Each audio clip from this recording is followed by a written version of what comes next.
from the MCPLive.tv studios, located in downtown Conroe, it's the Conroe Art League, live. Hello and welcome to Cal Live. We're the show that tells you everything you need to know about the Conroe Art League. We're here to introduce you to each one of our artists one by one so that you can learn more about their stories and about the beautiful work that they create. My name is Marilyn Lowry, and I'm delighted to be your host today, and I'm a longtime member of the Conroe Art League. Today, our guest is Cal artist Kristine Schneider. Welcome, Kristine. We're so glad to have you today. I'm happy to be here. Thank you, Marilyn. Great. Yeah. I've seen your work, and I have admired it for a long time. You have a tremendous variety, and I can't wait to see some of your pieces in a little bit, too. But first, let's talk a little bit about you and find out about how you got into all of this, and where are you from, and where'd you go to school, and maybe just a little bit about your family, kind of how you started out. Okay. Well, I was born in Toledo, Ohio, and we moved to the Woodlands, Texas in 1984, so we've been there for a long, long time. You have. Yeah. I grew up there in the Woodlands, went to school there, started my art journey there. I had some really great art instructors in school. I always tell everyone Anne-Marie Hopkins was my high school art teacher, and she was a great inspiration for me. I think that's great, and I remember you telling me that, and she's kind of been your muse from the beginning. Yeah. You started. She's a great artist herself, and she gave me my very first artist license. Wow. Yeah, so it was imaginary. It's just a pretend license that she gave all her students. But she really instilled in us that anything we create is art because we are artists. So we didn't have to worry about it being perfect or just right, that whatever we made was art. So I've held on to that for my whole life. That's priceless. Yeah. Priceless advice, because so many teachers, unfortunately, I was in the education field and I see myself in this, but are into trying to help their students to get better and more perfect, but to have someone who accepts you and tells you that whatever you do is good, Yes. That's so important. Yes, she was very encouraging. She did encourage me to be more bold in my art. So I took that on, and I think I'm getting there a little bit every day. Your art is changing. Yeah, I see all it. the time, Evolving all the time. And I think that's what we need to do as artists anyway, is to continue growing. And that's part of what, I experience at Cal, and I know you do too. Oh, yeah. Well, tell me a little bit about, your family. Do you have a family? Yes, my mom lives in the Woodlands. Let's see, my dad's in Ohio now. Both my sisters live close by, so really blessed with that. We have big Thanksgiving gatherings. My immediate family is me and my husband Will. Right. At home we have our daughter Ruby, and we have we're a blended family, so we have two grown sons that have moved out and are on their own now. They're both 20. Oh, wow. So, yeah, we still have one little baby girl at home, and she gets treated just as such. How old is she? She's almost 16. Almost She'll be 16 16. at the end of the month. Oh, Yeah. Wow. What a beautiful age. Yes.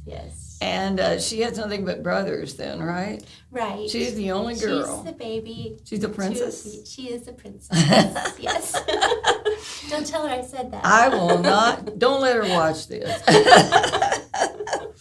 Oh, that's great. That's great. Well, are any of your children interested in art? Did they follow that path? I tell her all the time, her name's Ruby, I tell her all the time that she's an artist, but she says, no, I'm not an artist, don't look at it, it's no good. But it is gorgeous. Everything she makes is just gorgeous. She says I can't say that because I'm her mom, and I'm not impartial enough to know. I said, but I'm an artist. artist. Who would know better than an artist? That's right. Well, maybe you'll have to have a little chat with her teachers. Oh, Tell yes. them to get, sometimes getting an outside opinion from your parents is always helpful. Yes. I know that probably helped you a lot Yeah. too. So your sons, what did they do?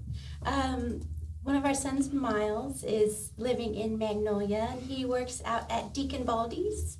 If you've been out there in Magnolia on 1488, it's such a fun place. It is. He's the tall guy with the blonde hair. Right now it's blonde. It was pink for a while. But I love it. I for love now it. it's blonde. And our other son, Bailey, he is in college Okay. right now, so we miss him a lot. He's not as close. So. Sure you do. Sure you do. Well, that's awesome. But so your son is an artist. If his hair is pink or different colors, They're all creative. that's it in their own ways. Yeah. So your husband, he what's his area? Will, professionally, he's an IT guy. He does identity and access management. I'm proud every time I remember that because it's kind of a complicated thing where he deals with logins and everything. I think there was a issue with the Cal website not too long ago, and he kind of got in there and resolved it, and everyone thought he was a hero, so that was great. He's our hero. He That's is, good. he is, and he yeah. serves the wine at the receptions, so he does all the good things. Those are all the fun things. All the People fun will things. remember him for all the good stuff. Yes. That's great. Yes. That's great. He's also creative too. He does a crazy Christmas light show every year in our front yard. So if you need my address, let me know, and I'll let you come by and see. I the would lights. love to They're see great. it. I don't know if you want to announce that, Probably but not. okay. But they can always contact you through Yes, your website. Well, we'll absolutely. talk about that a little bit later, how Yeah. they can reach you. And then, perhaps that you will want to have a few more folks. Who knows, Yeah, But I'm definitely going to go by there because your front yard sounds like the most popular one in the neighborhood. And we're going to talk about that in a little bit, too, because this is a wonderful story that you guys are going to want to hear. Okay, you told me that your high school teacher probably was one of the first inspirations, but have you had any other instruction? Are there any other artists, either contemporary or historically, that seem to have an influence for you? Definitely. I started out my college career in studio art classes. So I had a couple of great professors there and learned a lot. I veered off into anthropology and public administration, but definitely got a good start with some great instructors there. I always think of new artists that I'm inspired by. I'm inspired everywhere I look. I'm inspired at Cal when I go in to see the members show every month. I'm inspired by some Houston artists. There's Sarah Fisher, she's working out of Houston, and Kathy Drago. Kathy, right. There's Eddie Filer in Houston, and then some historical artists that I kind of see some of their influence in my work are Norman Rockwell. And, yes, for sure. Ralph Goings and Edward Hopper. Yes, I see that. That's great. That's great. Are there any particular subjects that you favor in doing your art? Right now, I have a big focus on figures and people. But I'm still trying to keep the landscapes and the architecture in my work too, because I love how they interact together to tell a story. Yes. And it's just really interesting and something I want to keep going at. It seems like to me, from what I've seen of yours before, is you started incorporating the person into your work, because a lot of your work before had a lot of landscaping in it, gorgeous. In fact, you did have you did put some people in it too, but the series that you produced, and actually this is on the Cal website now, her series, if you wanted to check that out. Well, why don't you tell me a little bit about that? Yeah, so that's my wilderness series, and it's on the Cal website under my profile. You can see all, I think there's 12 or 13. I think so, 13 maybe, I quite a believe. few. And it was exploring all the places where we can feel alone, not just lonely, but also a kind of nourishing sanctuary alone. Just all the different types of aloneness that we can feel. And it's in different settings, like wooded tunnels, big green tunnels, cityscapes. And there are some crowds of people that I painted where, sometimes as an introvert myself, I can feel alone in crowded places. So I just wanted to spend more time with those feelings and kind of explore why I was feeling that way, and kind of just what else was there for me to learn about myself and about my environment. Right, and I think you put so much emotion into your work. I can see that too. And this was your wilderness series, you called it.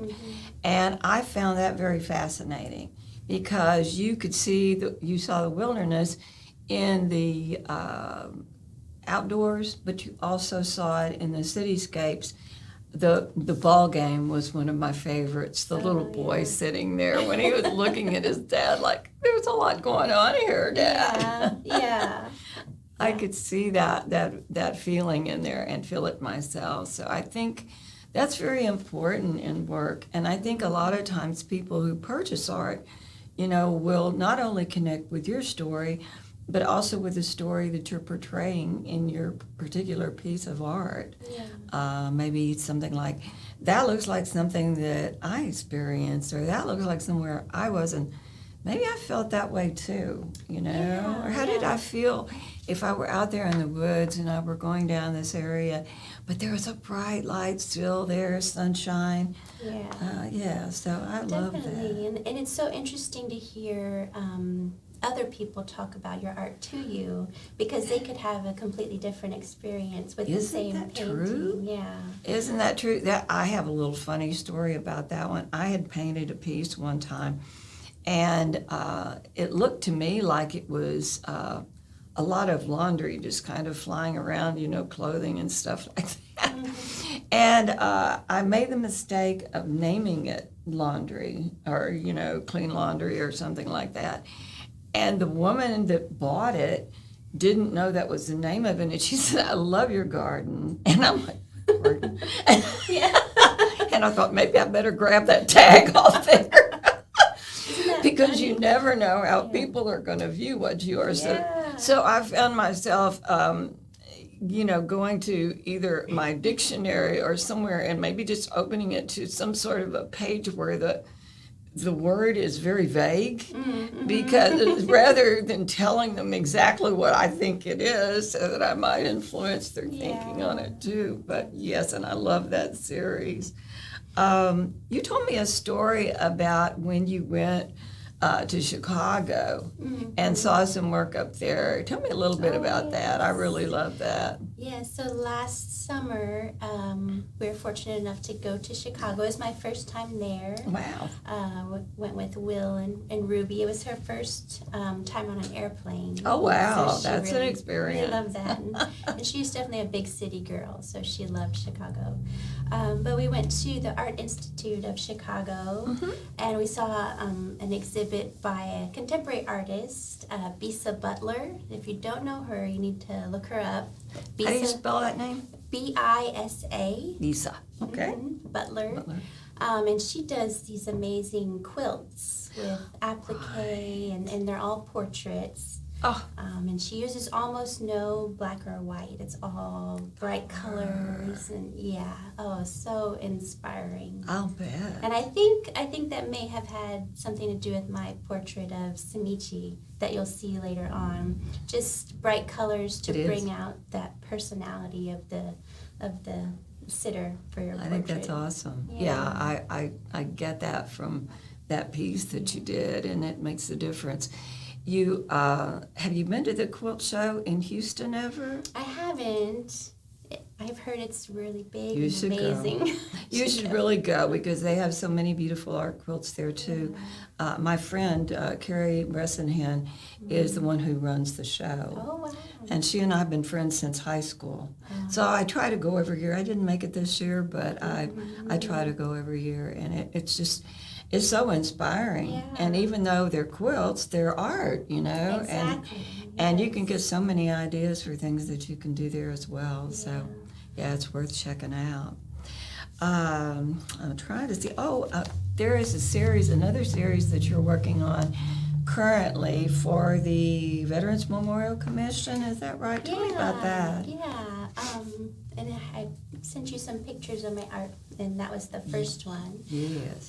So for about the past 2 years, I've been working with the Montgomery County Veterans Memorial Commission. Mm-hmm.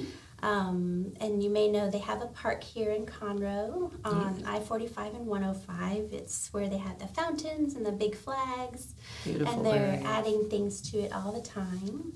But they are planning to have a visitors education center there that'll Wow. host field trips and all kinds of educational opportunities for people to learn about veterans in Montgomery County and all over the country.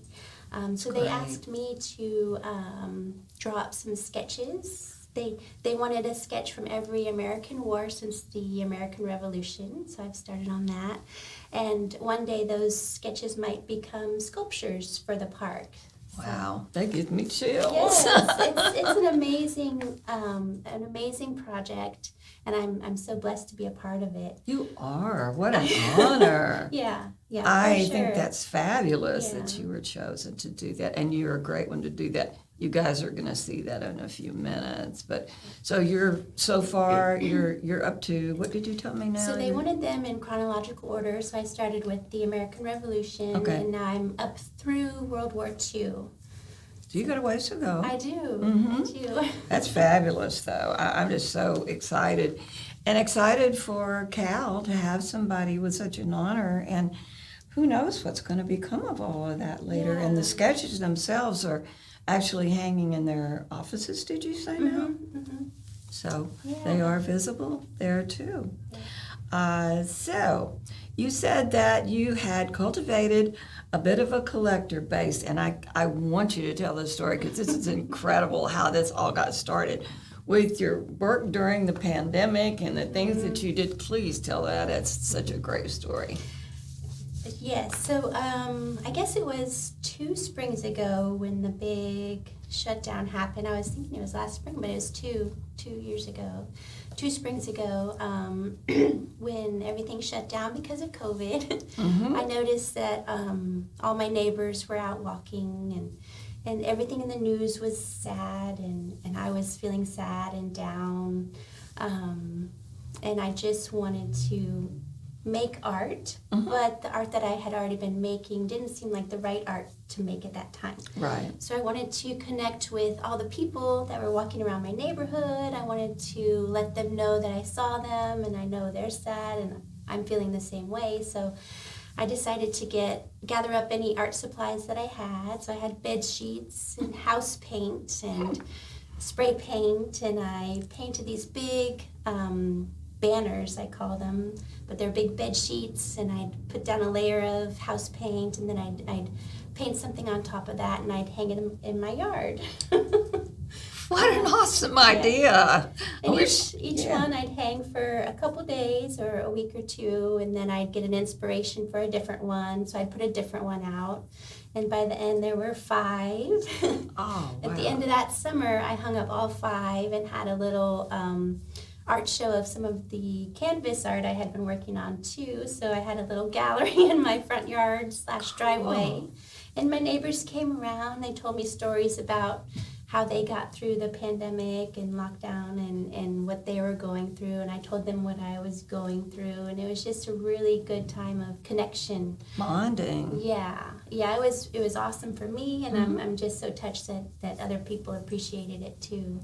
I know they did, because everybody needed connection then. We Yeah. were also isolated. And I love the rocks that people painted and put on the pathways around to kind of Yes. just give that connection again, even though we couldn't be together.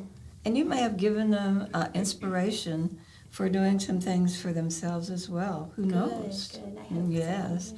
I just think that's a wonderful idea. Bed sheets and Yes. house paint. Yeah, How but cool that did is that? lead to me selling a few of my canvas art, and one of the yard banners sold that day too. So Oh, how neat is so that? I guess they found a connection there. Yes, and you built some collectors from that point. You said you actually did some commissions for one of your neighbors Yeah. due to that. Yeah, I had 3 different commissions come from that little art show in my front yard. Isn't that awesome? Yeah, Some it is. portraits, some pet pictures, some Christmas things, I think you said. That's great. And I wondered, you told me that earlier, I don't know if we mentioned it here, but that you were, for a while when you were a single mom, you were doing some mural painting. Yes. And so that may have given you some experience. It's like, who would Yeah. think? Who would think you'd be doing it years later? Yeah, that definitely came in handy. First, because I had all that extra paint left over, but also Right. because I needed a big canvas, and I wasn't afraid then to do something big and hang it up in the yard. That is so cool. That is so cool. How long have you been a member of the Art League? I think it's about 2.5 years, Okay. 3 years maybe. And I know you've exhibited. You're always exhibiting every month. I see your I beautiful try to do work. it every month. Yeah. That's great. And of course, you docent, because when you show your art, you docent. And that's always fun. You can connect with all of these folks that come in. And we're going to invite all these people that are watching to come in and too. So, okay. Yeah, you also have done, you told me something about a demo that you did there.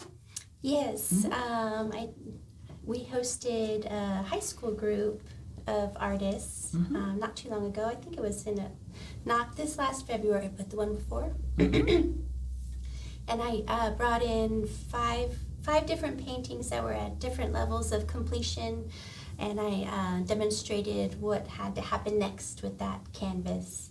So it was good, I think, for them to see that it doesn't always look perfect. A lot of times, the best paintings have ugly phases. They do. And the longer the ugly phase, I think the better the painting That's turns a out. good way to say that. I like that. I Yeah. like that. Yeah, because it can get discouraging sometimes when you're feeling that way. Exactly. Well, and I know your husband's been involved too. Besides what you said, he's worked hospitality, and you've been helping him with that. Yes. So we're greatly indebted to you guys for taking that over, because during COVID, that was a really, really tricky thing to be able to have a reception and to have people come in, but you had to have carefully packaged snacks and everything needed to be separate. And so you guys did a wonderful job with that too. Well, let's take a look at your art. Okay. All right, so let's see what you've got here. Oh, this is one of your sketches. Yeah, so this is the most recent one for the Montgomery County Veterans Memorial Commission. Okay. This is the Navajo Code Talkers. Oh, yes, So what a beautiful story. Yeah, so during World War II, America needed a way to communicate that the other countries wouldn't be able to decipher. And even though here in America, Navajo were discouraged from speaking their own language in school and business and everything like that, they still kept at it and knew their language so well that they could develop this code system to be able to speak back and forth with each other and deliver, secrets. Isn't to that America. wonderful? Yeah. I mean, what a great way, and so inclusive, because for people that had been discouraged at using their native language. Yeah, and I thought Beautiful. it was interesting to learn that per capita, the group with the most people who served in World War II were the Native Americans. Now that's very interesting Yes, too. yes. We've got to keep helping them, don't we? Yes, Yes, we absolutely. do. Okay, so can we have a view at our second piece? So this Ooh. one is a small study. It's only 7 inches by 5 inches, so it's small. And right now, excuse me, it's in a show in upstate New York in Clifton Springs. Ooh, that's At great. a place called Main Street Arts in their Small Works show. Uh-huh. But this one is one I did of my mom and my aunt. And they're just walking in the morning sun in Florida when we went to go see my aunt. She was battling with Parkinson's for many years, about 10 years. Oh, wow. And we lost her this last September, so this one was really special to me. But it is a study for a larger piece that I'll be doing. Oh. And it's part of my new series that I call my "And" series. Your and. Tell me what that means. So I've been just kind of exploring this little tiny word "and" versus "or." I think we have too much "or" in our vocabulary. Yes, we need we more do. "and." Yes, we do. Yes, because as artists, we're so much more than one thing, and as people in general. We're mothers and sisters and artists and professionals and so many other things. But it's also, it can be a moment when people come together and they're two people, a sister and a sister, like in the painting there. So I kind of want to spend more time with that idea and explore all those ways that I can show how there's so much more to stories than this I love that. or that. And that's kind of currently what you're expanding Yeah. at this point, too. And it goes along with my trying to find my one voice. Some people give advice to artists that they should do one thing, do it really well, but just do one thing. And I struggle with that because I like people and landscapes and architecture. So I'm trying to kind of put those things together. Meld those. And yes. It's tricky to do that, but it's Yeah. possible. But also, I think that, people who get locked into one area, sometimes you can get stale there too. Sometimes. So I think there are some advantages to expanding your way of thinking and trying some different things, even if it doesn't become your favorite. Right. Just at least to step out of that box for a little bit. Well, let's have a look at the other piece.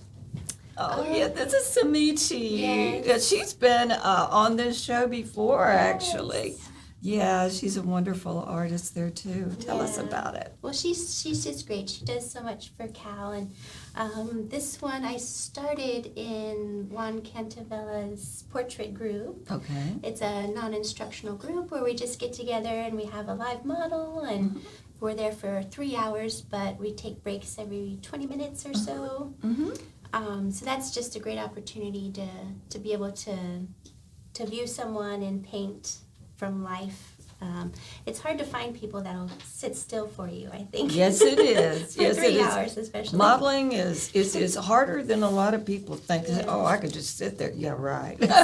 So Samichi did a great job, and I've gotten to know her a little bit, and I was happy to paint someone that I could kind of inject some of that personality that I've gotten to know, and I think the vibrant colors really do that because I she's think such so, a too. vibrant person. She is, and that depicts it beautifully. And I think the fact that you said that you actually watched her interview, and they gave you some insight as to who she was that helped you inject that in there as well. Yeah, I loved her story about her Lola May. Isn't that great? Yeah, her grand Lola. Her grandmother. That is so cool. That is so cool. So, okay, I think it's about time to wind up, but let's talk to the folks about where they can see your work and how they can access it, if they want to take a look at it, or if they want to send you a message and find out where you are so they can look at the crazy Christmas. Yes, yes. Well, social media is always a good place. I'm on Instagram and Facebook. My website's great, KristineSchneiderArt.com. It's always a great place. Arts with an S? No S. No S, okay. Kristine Schneider Art.com, okay.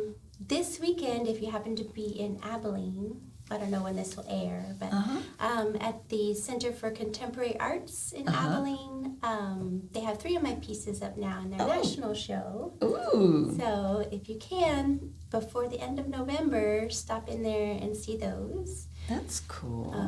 And wasn't then- one of those pieces one that won first place in our spring show at Cal? Yes, so Covenants in the Wilderness with the 3 guys at the diner table. Right. If Oh, you I remember love one. that. It won Best Painting at that show, too. That had so much feeling. I was trying to read in there and figure out what were those people talking about. Yeah. Well, lots of stories going on in that Oh, one. you bet. You bet. Yeah. And you're, you had Facebook and Instagram as well. And you're always showing at the Art League every Yes. month. You put something up there. Yes. And you're usually at the reception. So if folks can come to that and go to the receptions, they'll probably see you and Will there. Absolutely. And you can say hello in person. And that's always fun. Well, Kristine, it's been wonderful getting to know more about you and listening to your stories about your art. You're so talented and you have so many things to contribute, and we're just so happy that you're a part of the Conroe Art League. So thank you so much for being here today. Well, thank you, Marilyn. Yes, and to see Kristine's work as well as the artwork of all of our other artists from Conroe Art League, please visit us at the Best Little Art Gallery in beautiful, historic downtown Conroe. We're at 127 Simonton Street, and we're open from Tuesday through Saturday from 11 until 4. So y'all come on down and join us at the gallery where we live by our creed, which is create, appreciate, and learn. Have a great one.